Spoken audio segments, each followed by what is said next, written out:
बिस्मिल्लाहिर्रहमानिर्रहीम अस्सलाम वालेकुम।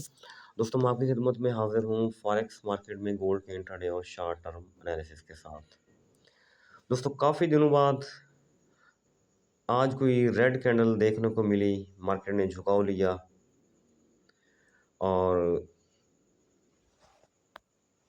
इस तरह लगता है कि मार्केट शायद थोड़ा-सा और भी नीचे आ जाए। बहरहाल इस चीज़ को आगे जाके डिस्कस करेंगे, कितना नीचे आ सकती है और कब तक ये नीचे आ सकती है, ट्रेंड क्या रहेगा। D1 का टाइम फ्रेम है। मार्केट ने आज अपना हाई लगाया तकरीबन 2360, 2358, 2360। इससे पहले 2364, 2365, 2365 लगा हुआ था हाई। लेकिन आज अपना इसने हाई भी थोड़ा सा लो बनाया है। और डेली की कैंडल देखें तो प्रीवियस कैंडल का लो ब्रेक किया है इसने। ये जो ग्रीन कैंडल आपको नज़र आ रही है, मैं लाइन एरो लगा के आपको बताता हूँ। ये वाली जो ग्रीन कैंडल है, सॉरी ये तो दोबारा से बताता हूँ, ये वाली ग्रीन कैंडल है, लेटेस्ट ग्रीन कैंडल। तो इस रेड कैंडल ने उसका लो भी ब्रेक किया है। ऊपर से अगर हाई देखें उसको भी मतलब नीचे हाई बनाया है और लो को नीचे बनाया है। तो किसी हद तक डेली टाइम फ्रेम में हम कह सकते हैं कि मार्केट ने थोड़ा सा झुकाव या थोड़ी सी लचक अख्तियार की है। ये लचक कितनी होगी, कहाँ तक होगी, ये हम आगे जाकर चल के डिस्कस करते हैं।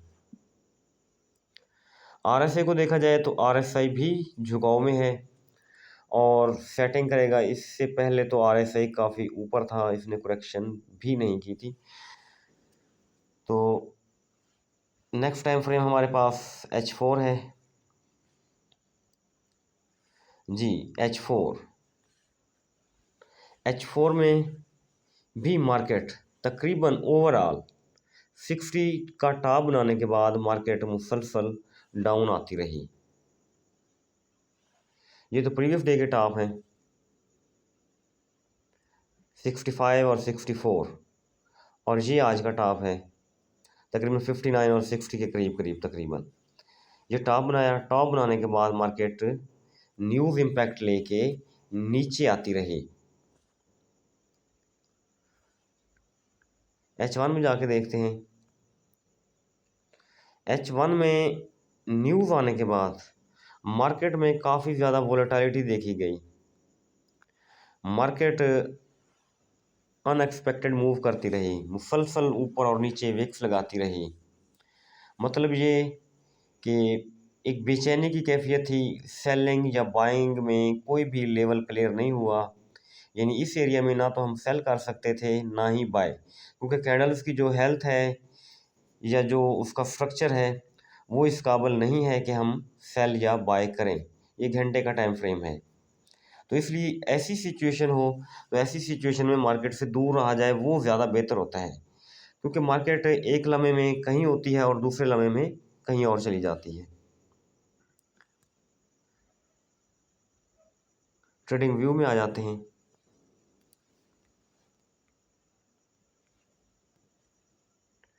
जी, ट्रेडिंग व्यू में मार्केट ने डिप लगाया तकरीबन 2320 डिप लगाने के बाद बड़ी तेज़ी के साथ मार्केट ऊपर गई और 2349 के ऊपर विक छोड़ी। ये चीज़ इम्पोर्टेंट है, कैंडल नहीं छोड़ी, विक छोड़ी। ज़रा पीछे चलते हैं, पीछे क्या सिनारियो है इसका। देखें जी, इससे पहले मार्केट तकरीबन 2300 के करीब से उठी थी। मैं आपको एरो की मदद से दिखाता हूँ। यहाँ से उठी, इसको टच किया 2349 को। टच करने के बाद इम्पोर्टेंट बात है, इसने डिप लगाया। डिप कहाँ तक लगाया? 2320 तक। ये गौर से देखें, ठीक है जी। मैं दोबारा बताता हूँ, डिप लगाया इसने 2320 तक।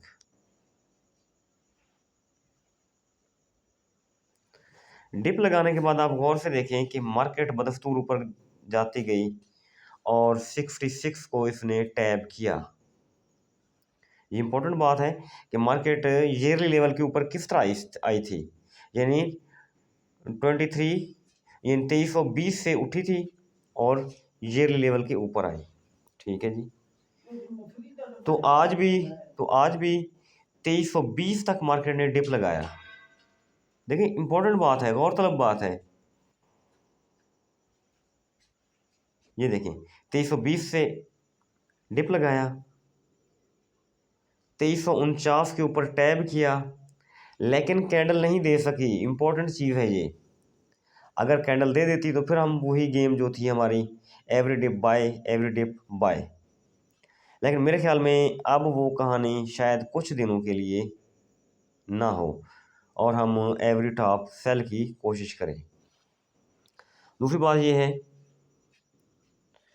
कि इन विक्स को भी मार्केट फेल करेगी। विक्स कहाँ पड़ी हुई हैं?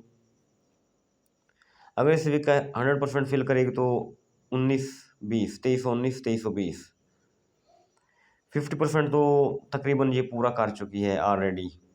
2325 तक मार्केट आई है अभी ये लेटेस्ट, तो 50% तो इसका पूरा हो चुका। तो अब ये छोटी कैंडल है तो इसका 50% पूरा 2331 और 2325 हो सकता है मार्केट यहाँ तक आ जाए विक फिल करने। तो ऊपरी बार देखा जाए, ऊपरी बार भी जो इसने कैंडल छोड़ी थी ये वाली, ठीक है जी, तो इसका भी 50% जो कैंडल अपना जो विक थी 45 तक, उसका 50% 40 तक इसने फिल किया। हाँ अलबत्ता ये इंपॉर्टेंट बात है, ये एक विक पड़ी हुई है छोटी सी 47 से लेके 42 तक, $5 की विक है। इसका 50% तकरीबन 50 तक बनता है। ठीक है जी। तो हो सकता है मार्केट इसको भी फिल करने आ जाए अगर टॉप बनाती है मार्केट। इंपॉर्टेंट बात बताता हूँ, डिस्कस कर लिया। अब मैं आपको ये बताता हूँ कि सेल बाय होगा कहाँ से। 49 42 अगर मार्केट आपको यहाँ से मिले तो $2-3 का आप मुनासिब एस एल रख के कंफर्मेशन के बाद, ठीक है, एस एल अपनी जगह, कंफर्मेशन अपनी जगह, तो कंफर्मेशन के बाद सेल करेंगे इंशाअल्लाह अल्लाह ताला के हुक्म से। तो बाइंग एरिया 20 है।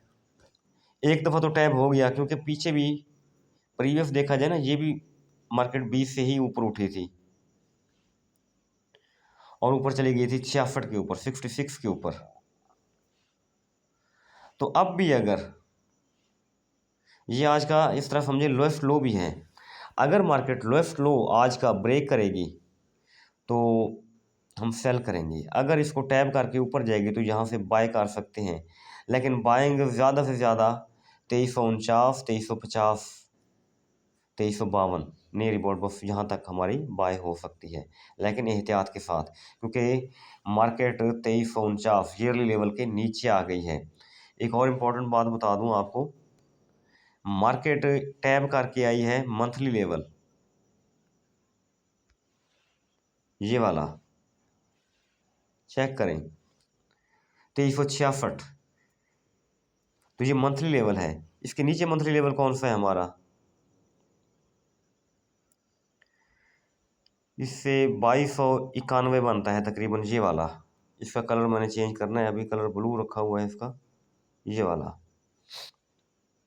तो यहाँ तक मार्केट आ सकती है, ये आपने इस चीज़ का ख़ास ख्याल रखना है। इसका कलर अभी से हम रेड कर सकते हैं, कर देते हैं। तकरीबन 2298 है ना, ये 2291 बनता है नियर अबाउट मंथली लेवल। तो इस चीज़ का ख्याल रखेंगे, मार्केट इसको टैप कर सकती है। हाँ 2298, 2291 को ब्रेक करेगी तो मज़ीद नीचे चलती जाएगी, तो फिर तो वो ये समझे 2218 है। यानी दोबारा से बता दूं आपको मैंने, ईयरली लेवल ये है तो दूसरा ईयरली लेवल ये है हमारे पास। तो साफ ज़ाहिर है फिर ला महला एक दिन लगे या हफ्ता लगे या 10 दिन लगे, बहरहाल अगर नीचे उतरना शुरू हो गई तो फिर वो नीचे उतरती ही चली जाएगी। हाँ 2291 ये इम्पोर्टेंट है। ठीक है जी। तो इसके ऊपर हम थोड़ा सा गौर करेंगे। एक मिनट, इसका मैं लेवल आपको सही करके भी बता ही दूँ मंथली में।